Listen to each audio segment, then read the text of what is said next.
നമസ്കാരം, മലയാളി വാർത്ത ഹെൽത്തിലേക്ക് സ്വാഗതം. എങ്ങനെ നന്നായി ഉറങ്ങാം? ആരോഗ്യകരമായ ഭക്ഷണം കഴിക്കുകയോ വ്യായാമം ചെയ്യുകയോ ചെയ്യുന്നത് പോലെ ഒരു നല്ല രാത്രി ഉറക്കവും ശരീരത്തിന് വളരെ നിർണായകമാണ്. ഉറക്കത്തിന്റെ ഗുണനിലവാരം നിങ്ങളുടെ ജീവിതത്തിൽ ദൂരവ്യാപകമായ സ്വാധീനം ചെലുത്തുന്നത് എങ്ങനെയെന്ന് ഒന്നിലധികം പഠനങ്ങൾ കണ്ടെത്തിയിട്ടുണ്ട്. രാത്രി വൈകിയുള്ള പാർട്ടികൾ, സുഹൃത്തുക്കളുമായുള്ള ഔട്ടിംഗ്, OTTയിൽ ഒരു പുതിയ സീരീസ് അമിതമായി കാണുന്നത്, ഇതിൽ നിന്നെല്ലാം നിങ്ങൾക്ക് അല്പസമയം ലാഭിക്കുകയാണെങ്കിൽ നിങ്ങളുടെ ഓഫീസിലെ ഫിനിഷിംഗ് ടച്ചുകൾ നൽകുന്നതിന് പോലും നിങ്ങൾ ഞെരുങ്ങി സമയം കണ്ടെത്തും.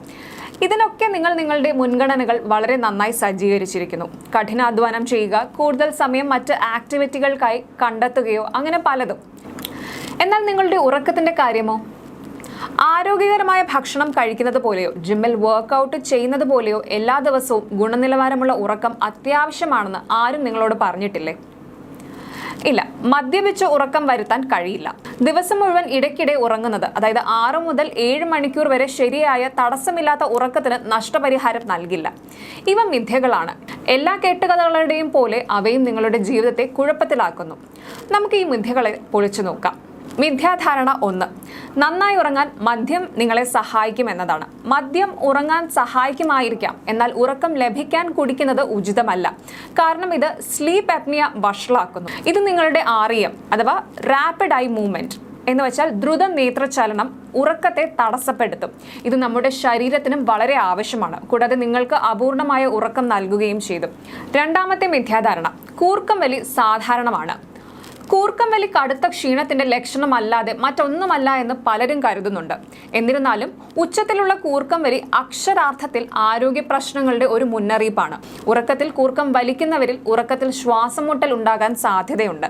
ഹൃദയ സംബന്ധമായ പ്രശ്നങ്ങൾക്ക് കൂടുതൽ സാധ്യത ഉള്ളവരാണ് ഈ കൂട്ടർ. മിഥ്യ 3. ഉറങ്ങുന്നതിന് മുന്നേ വരെ നിങ്ങളുടെ ഫോൺ ഉപയോഗിച്ച് വിശ്രമിക്കുന്നത് കുഴപ്പമില്ല എന്നത്. ഉറങ്ങുന്നതിന് തൊട്ടു മുമ്പ് വീഡിയോസും പോസ്റ്റുകളും അമിതമായി കാണുന്നതോ സ്ക്രോൾ ചെയ്യുന്നതോ ഒക്കെ വിശ്രമം ആണെന്ന് പലരും വിശ്വസിക്കുന്നുണ്ട്. എങ്കിൽ ഉടൻ തന്നെ ഇത് നിർത്തുക. ഇത് ഉറക്കം വൈകിപ്പിക്കുകയല്ലാതെ മറ്റൊന്നും ചെയ്യുന്നില്ല. നിങ്ങളുടെ ഉപകരണങ്ങൾ പുറപ്പെടുവിക്കുന്ന പ്രകാശം നമ്മെ സുഗമമായി ഉറങ്ങാൻ സഹായിക്കുന്ന മെലറ്റോണിന്റെ പ്രകാശനത്തെ തടസ്സപ്പെടുത്തുന്നു. ഉറങ്ങുന്നതിന് തൊട്ടു മുൻപ് ഇലക്ട്രോണിക് ഉപകരണങ്ങൾ ഉപയോഗിക്കുന്നത് ഒഴിവാക്കുക. പകരം ശരിക്കും വിശ്രമിക്കാൻ ഒരു പുസ്തകം വായിക്കുക അല്ലെങ്കിൽ ലഘുവായി നടക്കുക എന്നിവ ചെയ്യാം. മിഥ്യാധാരണ നമ്പർ 4. നിങ്ങളുടെ ശരീരം ഉറക്കമില്ലായ്മയുമായി പൊരുത്തപ്പെടുന്നു. ഇങ്ങനെ ഒരിക്കലും സംഭവിക്കില്ല. നിങ്ങളുടെ ശരീരത്തിന് ഉൾക്കൊള്ളാൻ കഴിയാത്ത ഏറ്റവും മോശമായ കാര്യമാണ് ഉറക്കക്കുറവ്. ആദ്യ ദിവസങ്ങളിൽ നിങ്ങൾക്ക് ഉറക്കക്കുറവ് നേരിടാൻ കഴിഞ്ഞേക്കും. എന്നാൽ തുടർച്ചയായ ഉറക്കക്കുറവ് നിങ്ങളെ വഴിതെറ്റിക്കുകയും ശ്രദ്ധ കേന്ദ്രീകരിക്കാനുള്ള നിങ്ങളുടെ കഴിവിനെ തടസ്സപ്പെടുത്തുകയും ചെയ്യുന്നു. ഇത് നീണ്ടു നിൽക്കുകയാണെങ്കിൽ ഇത് ആരോഗ്യപരമായ സങ്കീർണതകൾക്കൊപ്പം വരികയും ചെയ്യുന്നു. മിഥ്യാധാരണ 5.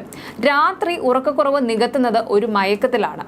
തവണകളായി ഉറങ്ങുന്നത് ആരോഗ്യകരമല്ല. രാത്രിയിൽ അനുയോജ്യമായി 7 മുതൽ 9 മണിക്കൂർ വരെ ഉറങ്ങാൻ കഴിയുന്നില്ല. ക്രമരഹിതമായ ഉറക്കം ആരോഗ്യപരമായ പ്രത്യാഘാതങ്ങളും ഉണ്ടാക്കും. അത് കർശനമായി ഒഴിവാക്കേണ്ടതാണ്. ഇത് നിങ്ങളുടെ ഉറക്ക സമയക്രമം ഇല്ലാതാക്കുകയും ഉറക്കമുണർന്നതിന് ശേഷവും നിങ്ങൾക്ക് അലസതയോ മന്ദതയോ അനുഭവപ്പെടുകയും ചെയ്യുന്നു. മിഥ്യ 6. വീക്കെൻഡുകളിൽ നിങ്ങൾക്ക് ഈ ഉറക്കം തിരിച്ചുപിടിക്കാൻ കഴിയുമെന്നത്. ഒരാഴ്ചത്തെ ഉറക്കക്കുറവിന് ശേഷം വാരാന്ത്യത്തിൽ ഉറങ്ങാൻ കഴിയുമെന്ന് പലരും വിശ്വസിക്കുന്നുണ്ട്. എന്നിരുന്നാലും ഓപ്റ്റിമൽ സ്ലീപ്പ് പാറ്റേണുകൾ പുനഃസ്ഥാപിക്കുന്നതിനുള്ള ഫലപ്രദമായ തന്ത്രമല്ല ഈ വീക്കെൻഡ് വിദ്യ എന്ന് ഗവേഷണങ്ങൾ കാണിക്കുന്നുണ്ട്. ക്രമരഹിതമായ ഉറക്ക പാറ്റേണുകൾ നിങ്ങളുടെ ശരീരത്തിന്റെ സ്വാഭാവിക ഉറക്ക ഉണർവ് ചക്രത്തെ തടസ്സപ്പെടുത്തുകയും ഉറങ്ങാനും ഉറക്കം എണീക്കാനും ഒക്കെ നിങ്ങൾക്ക് കൂടുതൽ ബുദ്ധിമുട്ടാക്കുകയും ചെയ്യുന്നു. 7ാമത്തെ മിത്തെന്ന് പറയുന്നത് ഉറക്കത്തിൽ ബ്രെയിൻ ഷട്ട് ഡൗൺ ആണെന്നുള്ളത്.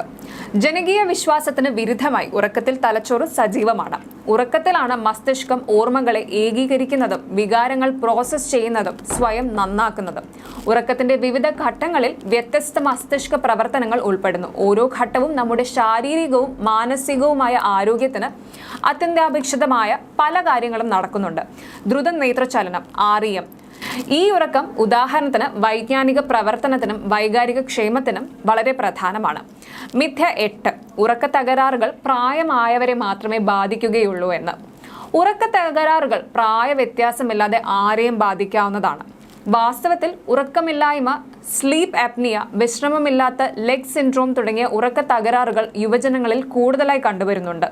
ജീവിതത്തിന്റെ തുടക്കത്തിൽ തന്നെ നല്ല ഉറക്കശീലങ്ങൾക്ക് മുൻഗണന നൽകേണ്ടത് വളരെ പ്രധാനമാണ്. ഉറക്കത്തിൽ അസ്വസ്ഥതകൾ അനുഭവപ്പെടുന്നുണ്ടെങ്കിൽ വൈദിക സഹായം തേടാനും ഒട്ടും മടി കാണിക്കരുത്.